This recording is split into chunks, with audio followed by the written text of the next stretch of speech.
Today's video, I'm going to show you how I used the Betty dress pattern and customized it to make it a little bit different and try out some new techniques. One of those techniques is smocking the top, changing out the sleeves, adding pockets, and using a shorter length on the dress. So I'm going to walk through that process now to show you how many ways you can use the Betty dress pattern from my shop at RooneyClothing.com.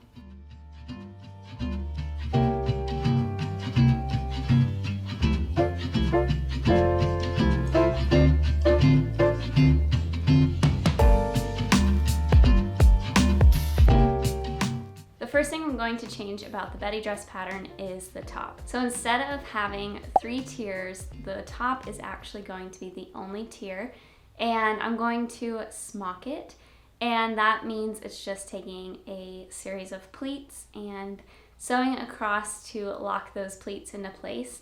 And the amazing thing is, instead of doing the tiers, the smocking is making this nice flow to the dress. I initially measured the width of the top of the pattern. So on your pattern, you can measure the width of the top, and it's going to be folded. So you want to measure the entire width of the top. So whatever the top width is, you're going to multiply that by 3, and you're going to have a piece of fabric that is 3 times the original width of the top of the dress. So now you're going to pleat it through your pleater, and this was a little tricky because usually this pleater is just used for children's clothes. So to make the pleats longer, I had to first go through the pleater once, and then I had to line up the pleats a second time and go through the pleater once again. This was kind of tricky, and you can see on the dress it didn't work out perfectly, but I think the imperfections kind of lend to the shirred and smocked look. You can also use a shirred effect by using elastic thread as the bobbin. This will bunch up the top instead of using a pleater. So after I pleated everything, I took freezer paper and traced around the top pattern, and then I ironed the freezer paper on top of the pleated fabric. Then I changed the stitch length to a shorter stitch length on my machine, and then I sewed around the freezer paper to keep it in place. Now I moved the pleats around and made sure that they were pretty uniform, and then I started at the top and just sewed all the way across the top. I just lined it up right above each of the threads that my pleater put in place, and then after I sewed across all of the top, then I removed the colored threads. Sewing on a machine kind of flattened out the pleats, and I didn't mind this look. It's definitely a different look from the original type of smocking that you'll see that's hand stitched and designed. I actually made a dress like this for my daughter that you can see in a video that I'll link below. So you're going to cut the fabric 3 times the width, and you want to measure how long you want your dress to be.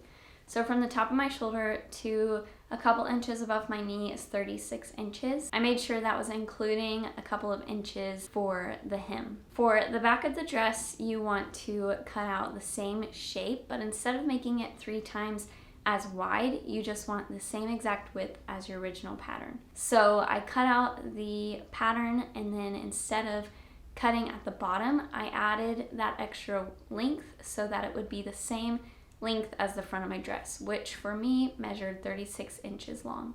So after my smocking was finished, I went ahead and assembled the dress exactly like the pattern shows.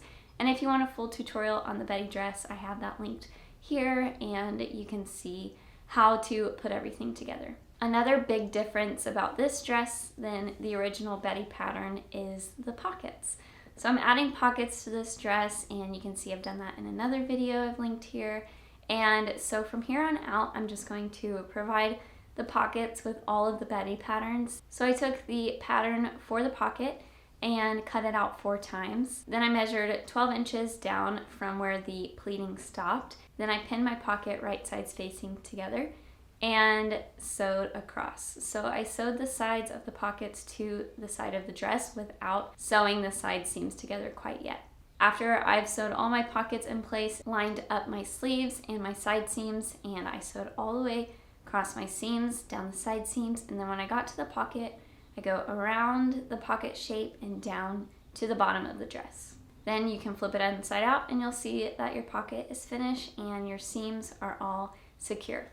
At the end of constructing my dress, I'm going to take all the seams and use a serger to secure everything. Another big difference about this dress than the original Betty pattern is I'm going to change up the sleeve. Instead of using elastic, I'm just going to use a cuff sleeve. And to do that, I measured around my arm and it was 8.5 inches to where I wanted the sleeve to stop. From there, I added 1/2 inch seam allowance and cut out a 9" by 2" piece of fabric. I sewed at 1/2 inch, then I pressed the seam outwards. Then I folded this cuff in half, and then I'm going to attach it to the sleeve. So to attach it to the sleeve, first I need to add a gather stitch to my sleeve.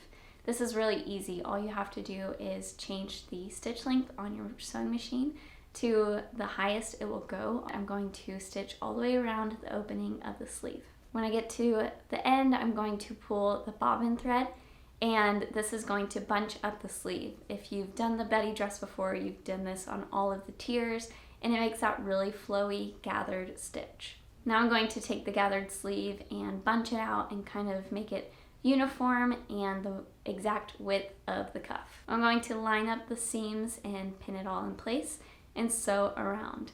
Don't forget to press this in place, and then you have a cuffed sleeve instead of an elastic sleeve. To hem the bottom of my dress, I usually use a rolled hem presser foot, but today I'm going to actually just fold the hem 1/2 inch and then once more add 1 inch and sew all the way around. And to finish it off, I did a 2nd stitch all the way around, and since I was sewing with a light denim, I felt like this is going to add that natural wear that denim has once you wash your garment. Another detail I love to add to all of my garments is a little tag to make it a little extra special. So I'm adding one of my new tags to the side seams. This one says, "Treat others, yourself, and this dress with kindness." And I love the special touch that you can have when you are making your own clothes. And that is all for this little Betty dress pattern hack. I loved kind of trying some new techniques to this pattern. It just shows that patterns have so many different uses, and you can add your own special touch every time that you make this pattern. So I'm excited to see what you make. I will see you next week with a new video.